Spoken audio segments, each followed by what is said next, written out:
You, John Fitzgerald Kennedy, do solemnly swear I, John Fitzgerald Kennedy, do solemnly swear that you will faithfully execute the office of President of the United States that I will faithfully execute the office of President of the United States and will, to the best of your ability, and will, to the best of my ability, preserve, protect, and defend the Constitution of the United States. preserve, protect, and defend the Constitution of the United States. So help you God. So help me God.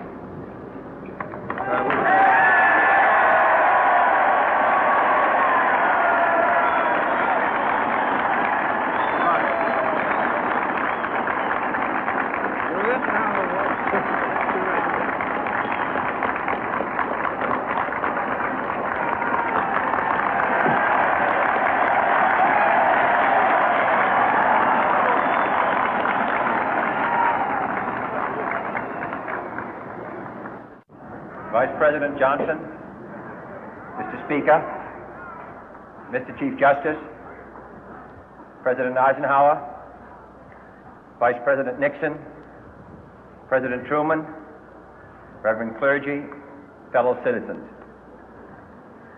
We observe today not a victory of party, but a celebration of freedom, symbolizing an end as well as a beginning, signifying renewal as well as change.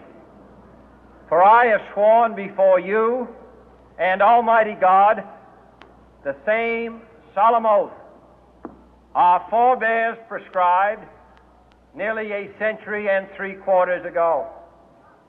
The world is very different now, for man holds in his mortal hands the power to abolish all forms of human poverty and all forms of human life. And yet the same revolutionary beliefs for which our forebears fought are still at issue around the globe. The belief that the rights of man come not from the generosity of the state, but from the hand of God. We dare not forget today that we are the heirs of that first revolution.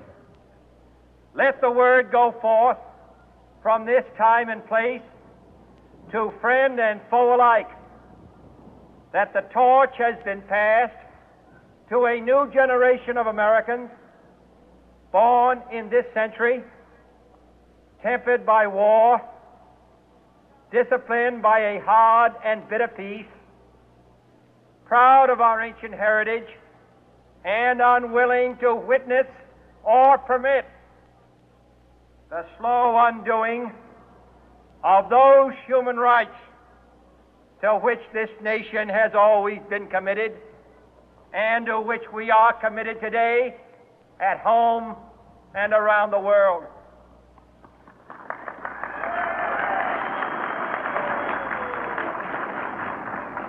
Let every nation know, whether it wishes us well or ill, that we shall pay any price, bear any burden, meet any hardship, support any friend, oppose any foe to assure the survival and the success of liberty.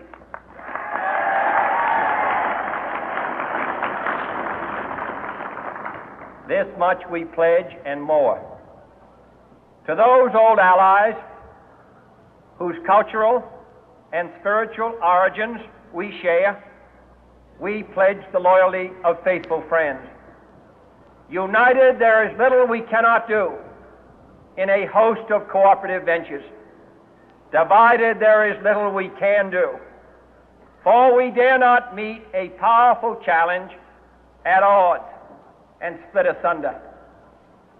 To those new states whom we welcome to the ranks of the free, we pledge our word that one form of colonial control shall not have passed away, merely to be replaced by a far more iron tyranny.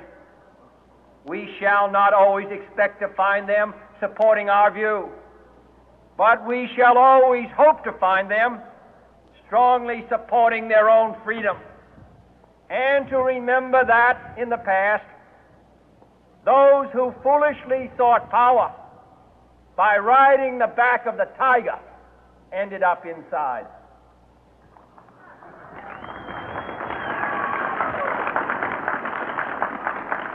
To those people in the huts and villages of half the globe struggling to break the bonds of mass misery, we pledge our best efforts to help them help themselves for whatever period is required, not because the communists may be doing it, not because we seek their votes, but because it is right.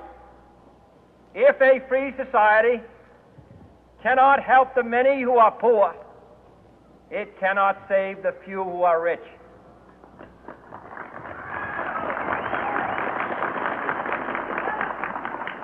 To our sister republics south of our border, we offer a special pledge to convert our good words into good deeds, in a new alliance for progress, to assist free men and free governments in casting off the chains of poverty.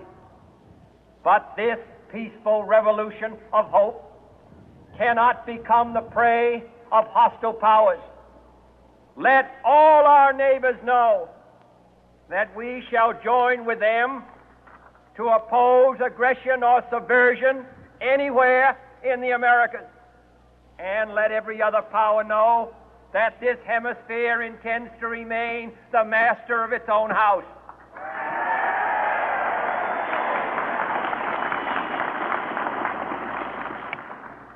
To that World Assembly of Sovereign States, the United Nations, our last best hope, in an age where the instruments of war have far outpaced the instruments of peace, we renew our pledge of support to prevent it from becoming merely a forum for invective, to strengthen its shield of the new and the weak, and to enlarge the area in which its writ may run.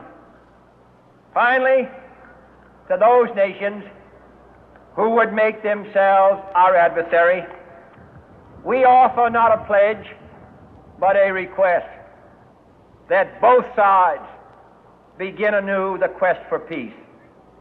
Before the dark powers of destruction, unleashed by science, engulf all humanity in planned or accidental self-destruction, we dare not tempt them with weakness, for only when our arms are sufficient beyond doubt can we be certain beyond doubt that they will never be employed.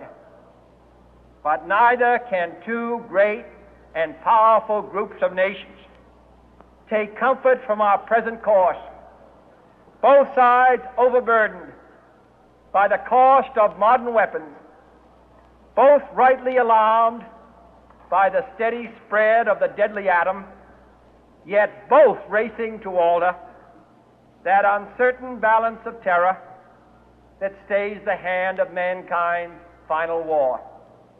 So let us begin anew, remembering on both sides that civility is not a sign of weakness, and sincerity is always subject to proof.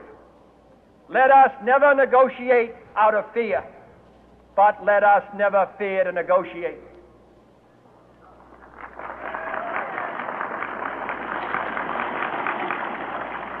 Let both sides explore what problems unite us, instead of belaboring those problems which divide us. Let both sides, for the first time, formulate serious and precise proposals for the inspection and control of arms, and bring the absolute power to destroy other nations under the absolute control of all nations.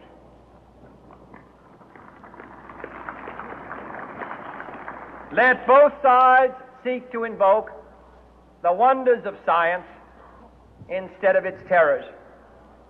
Together, let us explore the stars, conquer the deserts, eradicate disease, tap the ocean depth, and encourage the arts and commerce. Let both sides unite to heed in all corners of the earth the command of Isaiah to undo the heavy burden and let the oppressed go free.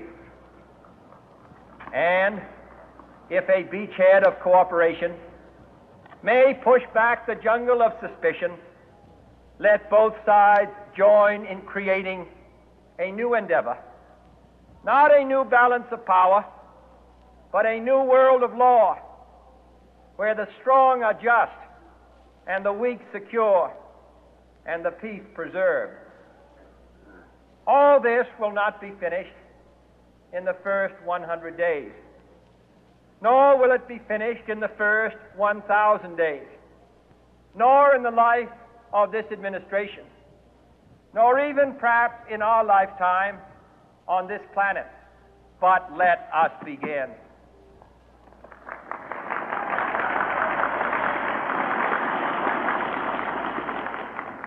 In your hands, my fellow citizens, more than mine, will rest the final success or failure of our course.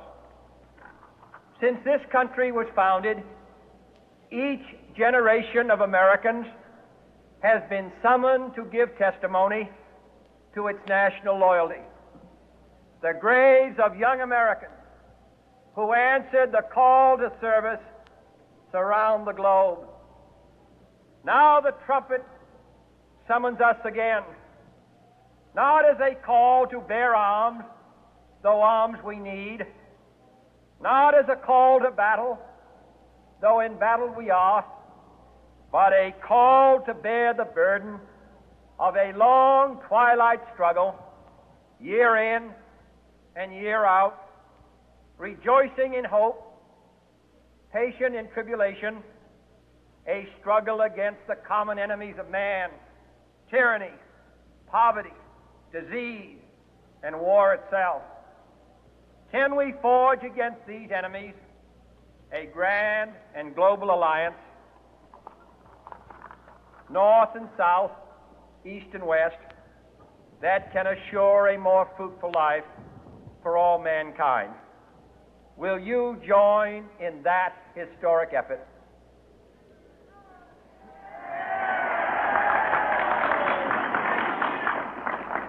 In the long history of the world, only a few generations have been granted the role of defending freedom in its hour of maximum danger.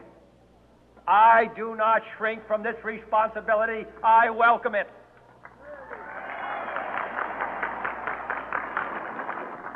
I do not believe that any of us would exchange